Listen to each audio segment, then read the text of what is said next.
दोस्तों आज हम बनाएंगे बहुत ही चटपटी और टेस्टी यप्पी।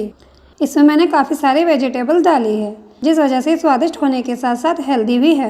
अगर आप इसे ठंडा होने के बाद भी खाएंगे तो ये आपस में चिपकेगी नहीं, इसका एक एक दाना खिला खिला रहेगा। अगर आपने एक बार इस तरीके से यप्पी बनाकर खा ली तो आप मैगी खाना भूल जाएंगे।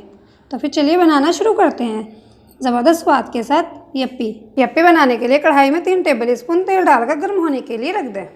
यप्पी में डालने के लिए मैंने ये कुछ वेजिटेबल्स ली हैं।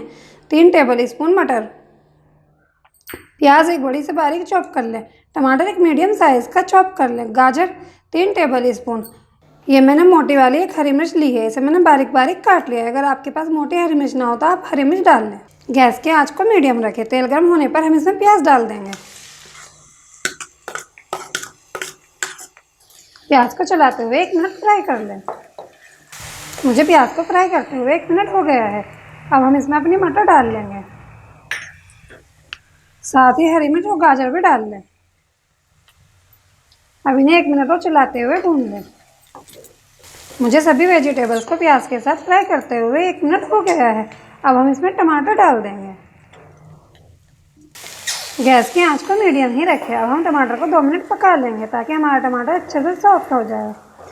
मुझे टमाटर को डालकर पकाते हुए 2 मिनट हो गए हैं। अब गैस की आंच को एकदम स्लो कर लें और इसमें 1/4 टीस्पून लाल मिर्च पाउडर डाल लें, 2 पिंच हल्दी पाउडर और आधा टीस्पून नमक डालकर चलाते हुए कुछ सेकंड भून लें।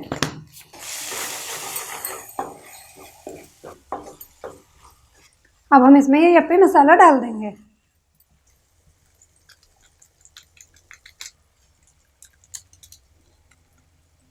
अब इसे चलाते हुए कुछ सेकंड भून लें।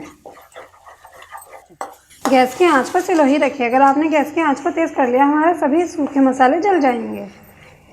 सभी सूखे मसाले डालकर इसे भूनते हुए मुझे 1 मिनट हो गया है। अब हम इसमें 4 कप पानी डाल देंगे। गैस की आंच को तेज़ कर लें और इसमें एक उबाल आने तक पका लें। हमारे पानी में उबाल आ गया है। अब हम इसमें अपनी यप्पी डाल देंगे।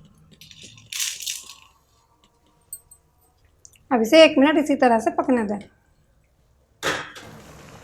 1 मिनट बाद इसे चलाते हुए मिला लें।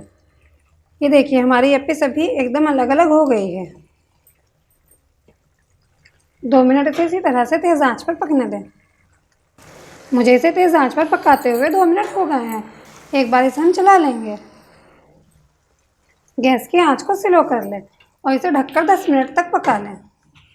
मुझे इसे पकाते हुए 10 मिनट हो गए हैं। अब हम इसे खोलकर देख लेंगे। बीच में मैंने इसे 1 से 2 बार चला लिया था। हमारी यप्पी बनकर तैयार है। गैस को बंद कर दें। अब हम इसे एक सर्विंग प्लेट में निकाल लेंगे। हमारी कलरफुल यप्पी बनकर तैयार है। अगर आपने एक बार इस टेस्टी यप्पी को बनाकर खा लिया तो आप बार बार इसे ही बनाकर खाएंगे। बच्चे हों या बड़े सभी इसके दीवाने होते हैं।